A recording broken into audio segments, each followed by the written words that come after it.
दोस्तों, उत्तर प्रदेश में एक बार फिर से झगड़ा खुलकर सामने आ गया है। अभी तक आप उत्तर प्रदेश में भारतीय जनता पार्टी में बहुत सी चीजें सुनते थे, बयान सामने आते थे, लेकिन जब से पंकज चौधरी ने ब्राह्मण विधायकों की बैठक पर सवाल खड़ा कर दिया है, उसके बाद से लगातार बयान पर बयान सामने आ रहे हैं। और अब उत्तर प्रदेश के डिप्टी सीएम केशव प्रसाद मौर्य ने भी अपना बयान दे दिया है। दरअसल केशव प्रसाद मौर्य ने पंकज चौधरी से अलग लाइन ले ली है। पंकज चौधरी बीजेपी के प्रदेश अध्यक्ष हैं और उन्होंने ब्राह्मण विधायकों की बैठक पर क्या कुछ कहा था, आप सबसे पहले वो बयान सुन लीजिए। भाजपा के ब्राह्मण विधायक बैठक कर रहे हैं। देखिए, भारतीय जनता पार्टी सर समाज की पार्टी और इसमें किसी को भी हमारा संविधान परमिशन नहीं देता है कि भारतीय जनता पार्टी के जनप्रतिनिधि कोई भी जाति आधार पर बैठक करें।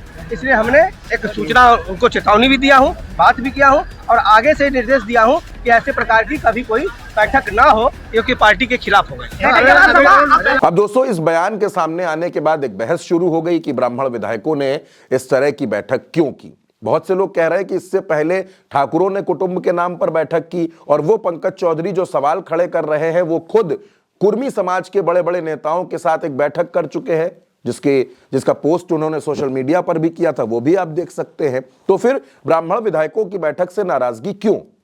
केशव प्रसाद मौर्य ने कहा, देखिए, जब विधानसभा का सत्र होता है तो सारे विधायक एक दूसरे से मिलते रहते हैं। इसको कुटुंब बैठक, स्नेह मिलन और ब्राह्मण और क्षत्रिय और बैकवर्ड और दलित के रूप में नहीं देखना चाहिए। अब विधायकों को मिलना चाहिए और मिलते हैं, ये अच्छी बात नहीं। ये बात केशव प्रसाद मौर्य की तरफ से कही गई है, यानी सरकार वर्सेस संगठन ब्राह्मणों के मसले पर भी हो गया है। पंकज चौधरी ने जो बयान दिया, उस बयान के खिलाफ केशव प्रसाद मौर्य खड़े हो गए। उन्होंने कहा कि आखिर इस बैठक से परेशानी क्या है, इस बैठक से दिक्कत क्या है।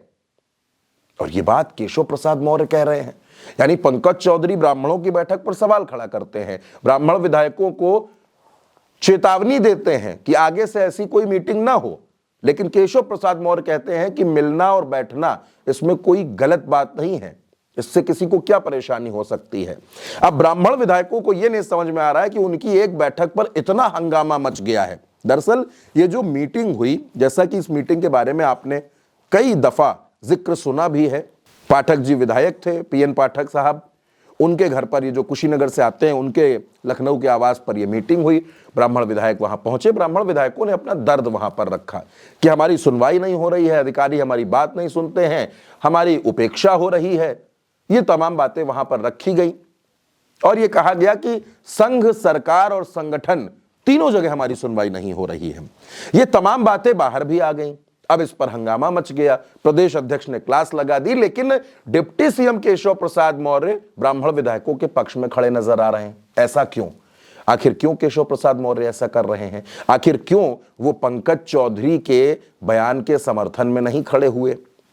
यही पूरी लड़ाई है जो साफ तौर पर नजर आ रही है।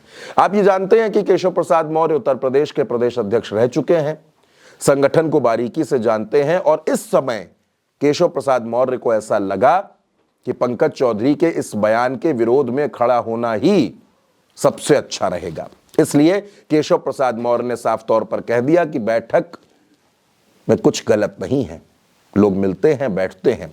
दूसरी तरफ ठाकुर समाज के बड़े नेता, पूर्व सांसद ब्रजभूषण सिंह भी ब्राह्मण विधायकों की बैठक के सपोर्ट में खड़े हो गए। उन्होंने कहा कि 4 ब्राह्मण मिल जाएं, 4 क्षत्रिय मिल जाएं, आपस में चाय पी लें, नाश्ता कर लें, बैठ लें, कुछ चर्चा कर लें, इसमें कुछ गलत कहां है।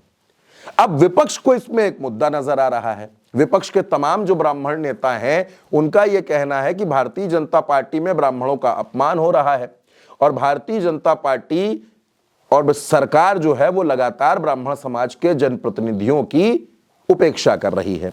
शिवपाल यादव ने तो ऑफर ही दे दिया कि इन ब्राह्मण विधायकों को कि सभा में आ जाए, हम उनका सम्मान करेंगे, उनको यहां पर पूरा सम्मान दिया जाएगा।